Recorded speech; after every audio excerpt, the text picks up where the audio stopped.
10-ші сынып оқушысы Бақтияр Ажатая. Менің таңдап алған тақырыбым Қожа Ахмет Яссауи кесенесі туралы тың деректер. Ең алдымен мен кесене туралы тың деректер бастағаннан көрі қысқаша Қожа Ахмет Яссауи және Түркістан туралы атап өткен жақсы болар. Ең алдымен мен айта кететін болсам, кіріспе, яғни жоспармен таныстыра кетуім кетсем, бірінші бөлім құлшылық ғибадат ақиқат жолындағы үлгісі. Яғни мен одан Қожа Ахмет Яссауидің өмірбаянын қысқаша түсіндіремін. Яғни бұл негізгі бөлім Қожа Ахмет Яссауидің хикметтерінен және ескерткіштер. Үшінші қорытынды, яғни осылардың бәрін бір қылып іске өз түрінде түсіндіремін. Ең алдымен Түркістан туралы бастасам, ертеде Түркістанды Тұран дескен, Тұранда ертірігін туып өскен, Тұранның тағдыры бар толқымалы, басынан не тамаша күндер кешкен деп ақын Мағжан Жұмабаевтың айтқаны, яғни Тұран ұғымы бүкіл түрік ұғымын білдіретіні анық. Яғни Тұран ұғымы бүкіл түрік ұғымын білдірген соң, яғни түріктер бұл біздің ата-бабамыз болып есептелінеді. Яғни біз білетін Түркістан қаласында Қожа Ахмет Яссауи шыққаны белгілі. Яғни ол заманда 11 мен 9 ғасырлар аралығында Түркістан қаласы Яссы қаласы болып аталды. Яғни бұл жерде түріктер өмір сүрген және түріктің негізгі қалашығының бірі болған. Сол уақытта Қожа Ахмет Яссауи өмірге келеді. Кей деректерде 1093 жылғы, болмаса 1103 пен 1500 жылдар аралығында дүниеге келген деседі. Ол әлі нақты емес деректер болып есептелінеді. Ол қазіргі бүгінгі оңтүстік Қазақстан облысында орналасқан Сайрам қаласында дүниеге келген. Сайрам кезде қалалардың кішкене қалашықтардың бірі болған. Әкесі Ибрахим Шайх Қарашаш ананың кесенесі. Яғни анасы Қарашаш болған. Қарашаш ана кесенесінің бәрін білетін шығармыз. Ахмет Яссауи ата-анасынан жастай жетім өскен. Біз мифологиялық аңыздарды білетін шығармыз. Ата-анасы, яғни Ибрахим Шайх пен Қарашаш ананы түйеге отырғызып, баласы түйеге, яғни кіші Ахметті түйеге отырғызып, түйе қай жерде барып тоқтайды, сол жерде өмір сүргін деп, яғни түйеге отырғызып жіберген. Яғни ол түйе Түркістан қаласына келіп тоқтайды. Сол жерден бастап бала Ахмет сол жерде өмір сүреді. Яғни оның әкесі екеуі, Гаухар, яғни әкесі екеуі жастай жетім өскен. Және сол жерде Арыстан бабпен кездесіп жолығып, яғни Арыстан бабтың шәкірті болады. Және одан белгілі дәрістер алады. Қожа Ахмет Яссауи кесенесі туралы айта кететін болсам, бұл ислам түркісінде ежелден қалыптасқан құлшылық ғибадаттардың үлгілі болғаны рас. Басында Қожа Ахмет Яссауи кесенесі бұлай болған жоқ, яғни Қожа Ахмет Яссауи кесенесінің өзінің жалпы тарихы бар. Ең алдымен Қожа Ахмет Яссауи кесенесі бәрімізге мәлім салған Әмір Темір, Ақсақ Темір деп орталық Азияға белгілі болғаны мәлім. Не үшін? Себебі Әмір Темір бір аяғын асқақтап жүргендіктен Ақсақ Темір деп аталып кеткен. Әмір Темір біз білетін көшпелі өзбек мемлекетінің негізгі қалаушы, яғни Әмір Темір хандығының негізін қалаушы болып есептелінеді. Әмір Темір мен Алтын Орда ханы Тоқтамыс екеуі 1395 жылғы шайқаста Тоқтамыс хан жеңілген соң, Әмір Темір Алтын Орда ханын жеңгеннен кейін негізгі тойлау ретінде Қожа Ахмет Яссауи кесенесі ол кезде басында әшейін ғана традициялық құлшылық ететін орын ғана болған, кішігірім ғана. Сол жерде, яғни парсы сәулетшілердің арқасында ол кесенені салып, осы құрылысты бастаған. Ол 1937 немесе 38 жылдар аралығында бұл кесене құрылысын бастады. 10 жыл өткеннен кейін Әмір Темір қайтыс болғаннан кейін бұл құрылыс тоқталып қалды. Бірақ араға шыққан сырын бөліседі. Яғни бұл жерде Аллаға деген өзінің махаббатын Диуани Хикметте жазған болатын. Диуани Хикмет кітабы көп тілдерге, яғни шет тілдерге аударылды. Диуани Хикмет кітабы ислам дінінің рухани құндылықтарының бірі болып есептелінеді. Тайқазан. Бұл Қожа Ахмет Яссауи кесенесінің ішінде негізгі бөлімінде орналасқан тайқазан. Бұл Әмір Темір заманында қалған құнды мұра болып есептелінеді. 1930 жылы 5 маусымда Түркістан қаласының батысында 27 шақырым жерде орналасқан Қармақ деген елді мекенде сирек кездесетін 7 түрлі металдың қоспасынан құйылған. Салмағы 2 тонна, сыйымдылығы 3 мл, биіктігі 1,5-1,6 метр, диаметрі 2,40 енді тайқазанның сыртқы бөлігінің өрнектеуі 5 бөліктен тұрады. Яғни өздеріңізде Түркістанға барған кезде міндетті түрде Қожа Ахмет Яссауиге барып зиярат етесіздер. Тайқазанды жақыннан көрсеңіздер, арабша тілде сөйлемдер жазылған болатын. Бұл жерде яғни Аллаға Құраннан алынған сүрелер жазылған. Міне Құраннан алынған сөйлемдер және Алла деген сөздердің бірнеше бөлігі қайталанған. Тайқазанның салынуы, яғни Қожа Ахмет Яссауи кесенесін салып жатқан Темір осы ғана салдыруға бұйрық берген кезде осы қазанда кедейлерге арнап тамақ жасалынған болатын, яғни тамақ таратқан болатын. Кесененің ішінде құдықхана. Бұл құдықхана қалайша бар деп ойласаңыз, себебі Қожа Ахмет Яссауи кесене салып жатқан кезде Аға Темір құдық қаздыртып, яғни сол құдықтан сол құрылыс маңында жүрген адамдар су ішетін болған. Бұдан бөлек Қожа Ахмет Яссауи кесенесінде бірнеше 280-нен астам біздің тарихи тұлғаларымыз жерленген. Олардың 21 хан болса, қалған сұлтан, билер және халыққа елді сыйлы болған азаматтар. Не үшін? Себебі олар Қожа Ахмет Яссауи кесенесінде жерленді десеңіз, себебі ол кезде аса мәртебелі тұлғаның қасына жерлеу олар үшін бір абырой болып есептелінген болатын. Сол себепті қазағымыздың көрікті зиялы хандардың бірі сол жерде барлығы сол жерде жерленген. Және Қожа Ахмет Яссауи кесенесінде бұдан бөлек Қасым ханның тағын көрулері ізге болады. Яғни ол өзінің Қасым ханның түпнұсқа тағы емес, және сұлтанның жүзіктерін көруге болады. Ол кезде сұлтанның жүзіктері мөр ретінде қабылданған. Қазіргі біздің айтатын болсақ, печат дейміз ғой, ол заманда ол негізгі таңба ретінде пайдаланған болатын. Абылай ханның туы, Қасым ханның туы сол жақта әлі күнге дейін бар. Оны барып көрулеріңізге болады. Және Абылай ханның сол уақытта қолданған қолжазбалары әлі күнге дейін сақталған деседі. Және ол жерде сақталып тұр қағаздарда. Ол жерде Абылай ханның жүзігі, яғни мөрін көрулеріңізге болады. Одан бөлек Абылай хан демекші, Абылай ханның өзі де сол Қожа Ахмет Яссауи кесенесінде жатыр. Және сол кесенеге зиярат етіп барған кездеріңізде ол жаққа болады. Тың деректерге келетін болсақ, біз Қожа Ахмет Яссауидің 2-ші этажы бар екенін біз бәрімізге мәлім. Бірақ ол жерге әлі күнге дейін ешкім шығып көрмеген. Бірақ YouTube каналдан дереккөз арнасының арқылы мен ол видеоны көрдім. 2-ші этажында біз қарапайым тілде айтқанда балкон, яғни кіші ақсарай, кітапхана немесе сондай сияқты бөлмелерге балкон бар екенін білдім.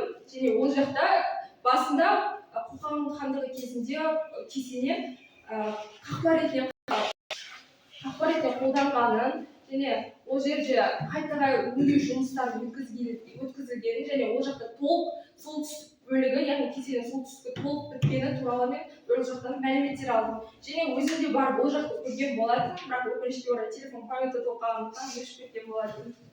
Назарларыңызға Мен Нөжовшінің жалпыта білмелі түркені 8-ші басының курсынамызға елара. Бүгін мен сіздерге ұсынылып тұрған ғылыми жобаның тақырыбы болып тарихымызды оқыту тайғазан. Біздің мақсат бұл тайғазанның тарихын осы жастарға дәріспеу болып келеді. Тайғазан туралы кішкене айтып кететін болсақ, Тайғазан Қожа Ахмет Яссауи кесенесіндегі негізгі орталығы, құдіреті ол Тайғазан. Тайғазан ішіне 1000 литр сұйықтық сиятын салмағы 2 тонна биіктігі тұғырымен бірге 2162 метр, диаметрі 2145 метр, жеті түрлі металдан жасалған. Алып қазан құрамында алтын, күміс, қызылмыс, мырыш, темір қорғасы қалайы бар. Оны сол себепті қола қазан деп те атайды. Ежелгі дәстүр бойынша қазан 7 ырыстың бірі деп есептелінеді. Тайғазан деп аталу себебі ішке тай етін тұтас асуға болады деген мағынаны білдіреді.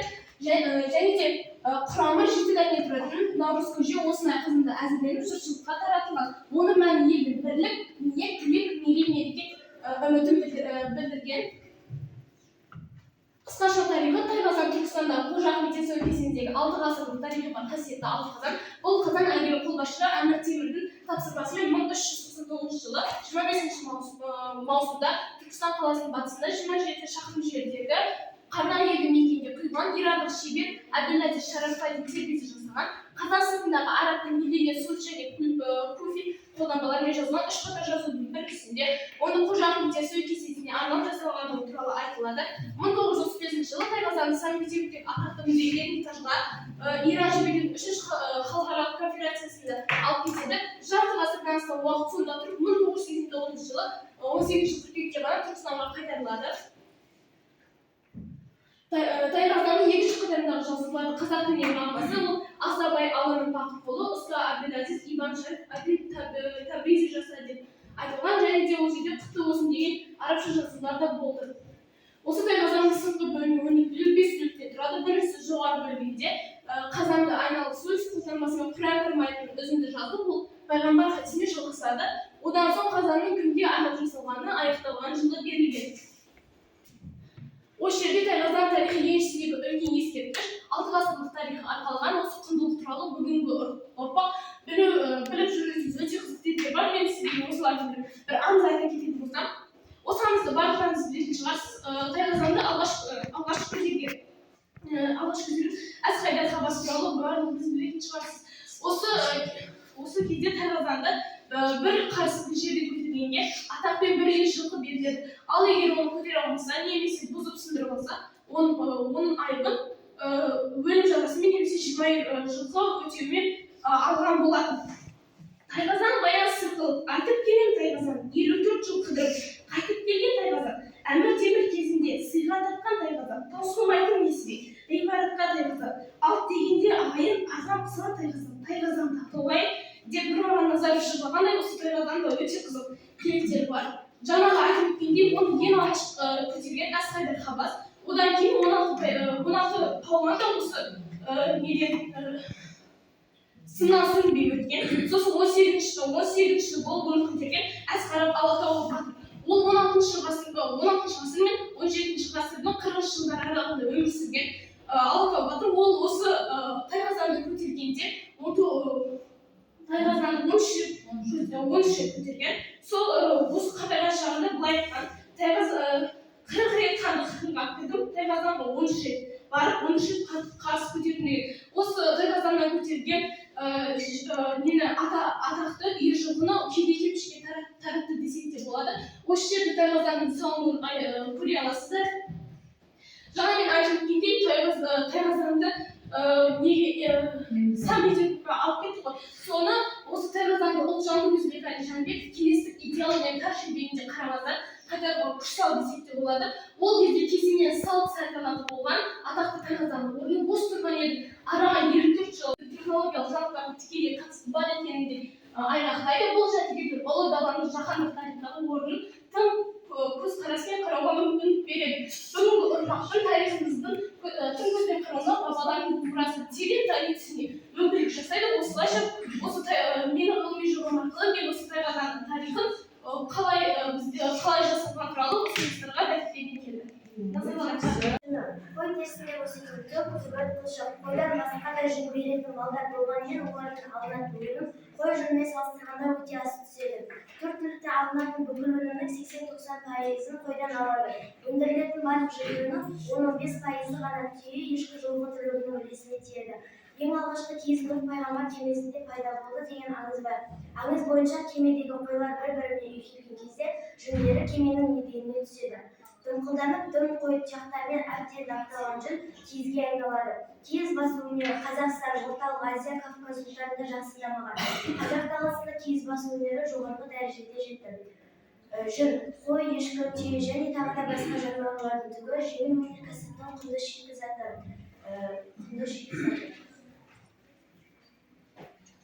Жүн талшықтары жолда аз өткізеді, ылғал тартқыш берік болады. Ол жіп иірім, мата тоқу, киіз басу, әртүрлі тоқыма бұйымдар үшін пайдаланады.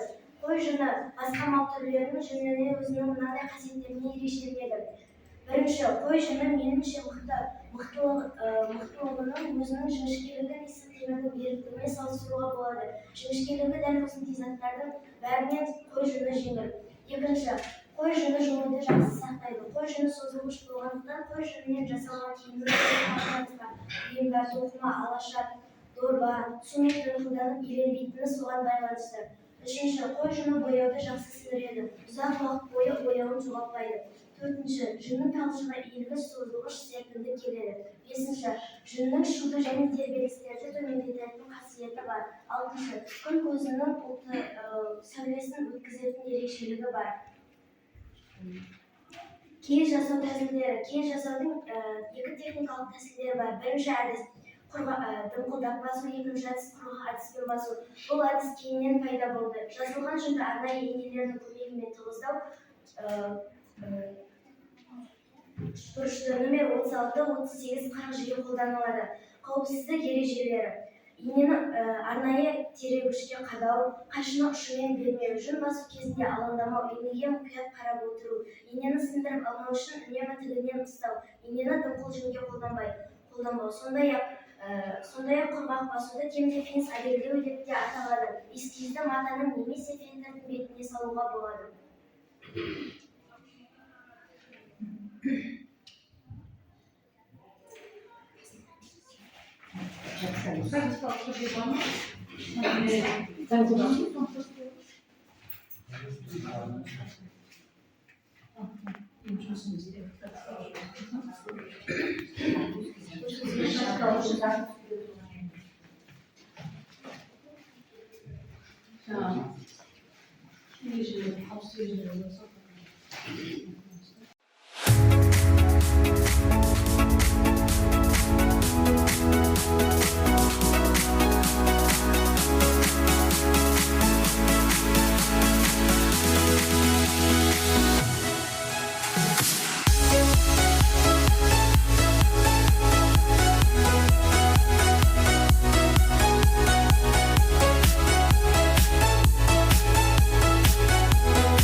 Көрермендер, оқушылар. Ендеше дегеніміз сөзге келейміз дегелі бізге берілген тақырып Мағжан Жұмабаев өнер білім қасиет абылар өлеңдегі жалпы адамзаттық және ұлттық рухани құндылықтар. Ендеше өлеңге тоқтала кетсек, ер жігіт өнер табар ертең қуса, ерініп шаршамастай белін болса, ыртың жыртың жоқ барға, көңіл бермей періште боп анадан қайта туса.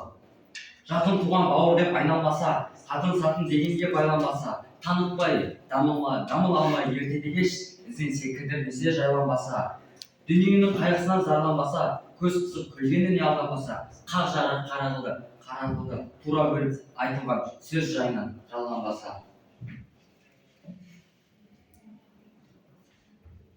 Жоспарына тоқталды өзектілігі, мәселесі, болжамы, негізгі бөлімі, зерттеу нысаны, мақсаты, зерттеу әдістері, мақсат міндеттері, зерттеу жиналығы, ғылыми жаңалығы, мазмұны, қорытынды, пайдаланылған әдебиеттер.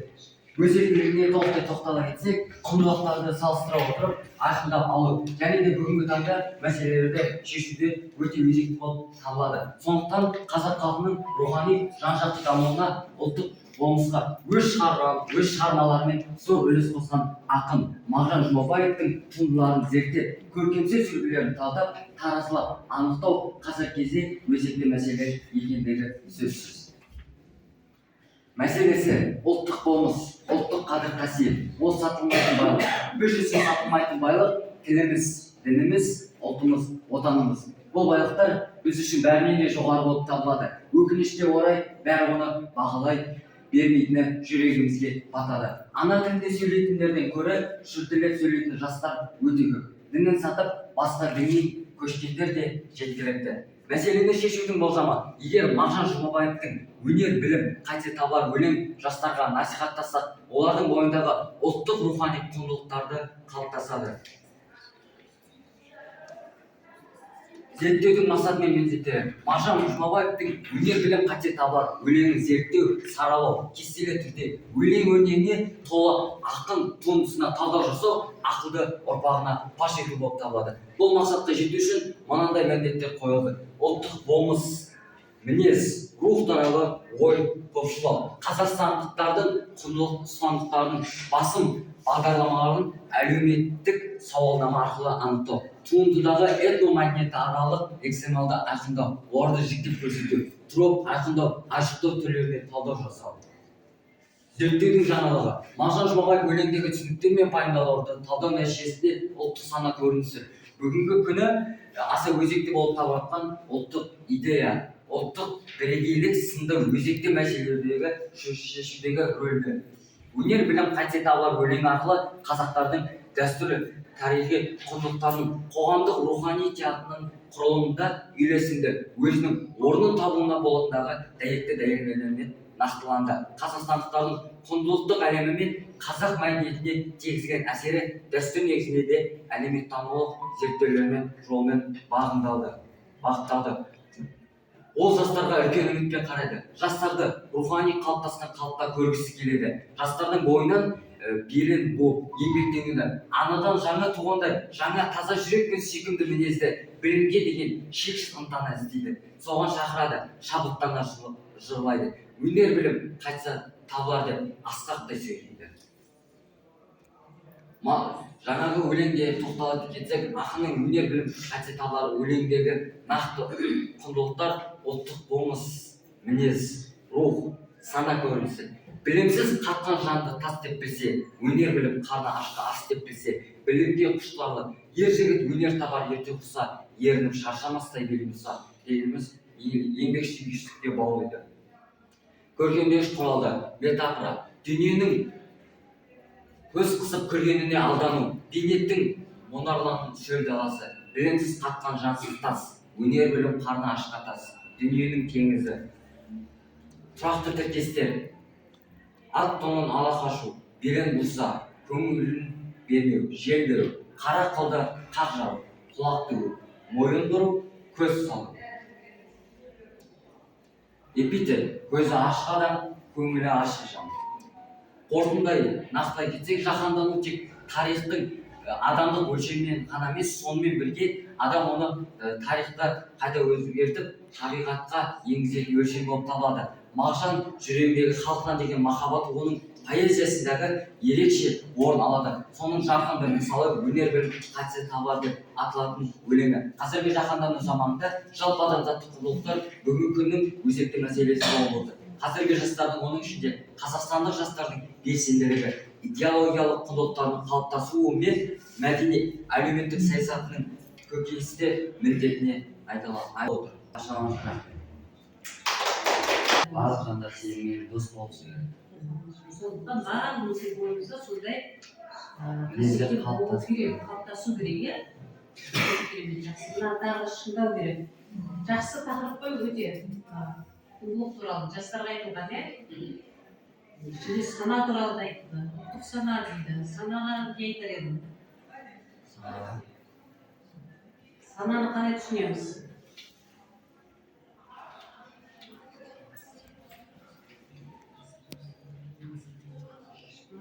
Қайсымыз айтамыз сана деген? Не істеп жатсың қайсың санамен?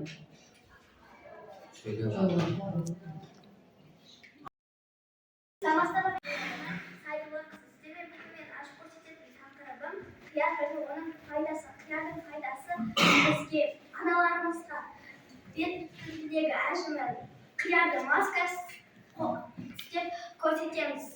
Аналарымыз беттің әжімін жоқ істеу үшін қиярды пайдаланады. Тағы да біз оны әрбір шағаттарымызға істетеміз. Ол мың жылдар пайда болған. Оның